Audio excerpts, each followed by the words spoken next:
In today's math lesson, we're going to look at the multiplication rule for exponents. This is also called the product of powers. So when you're multiplying a set of bases together, and the bases must be the same bases, you're going to very simply add together all of those exponents. So an example of this might look like a to the m power times a to the n power, so my bases are the same. Where you are multiplying them together, your result is a to the m plus n. Here in example 1, we are going to express this expression with all positive exponents. So I have a base of a to the 9th power times a base of a to the 5th power. So just like I did in the example introduction at the top of the page, at the beginning of this lesson, we are literally, because both of my bases are the same, going to add my two exponents together, giving us a result of a to the 14th power. And there you go.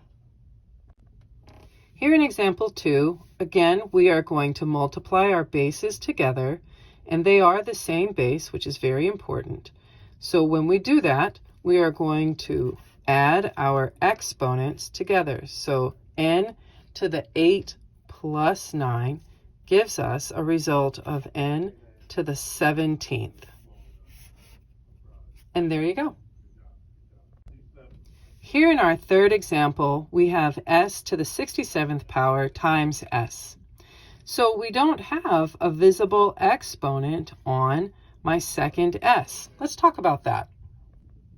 So as we've learned in previous lessons, if you have a variable that doesn't have an exponent showing on it, then really truly that exponent is understood to be a 1.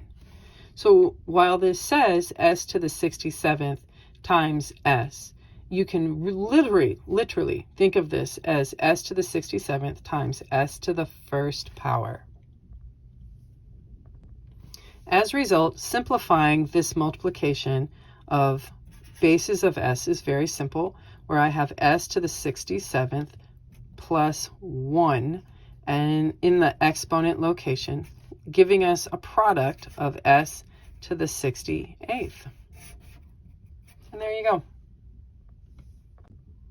In our fourth example, we need to again express these bases multiplied together using positive exponents. So we have m to the 8th power times m to the 3rd power. And again, because the bases are the same, all you have to do is add the exponents together, resulting with m to the 11th power. There you go.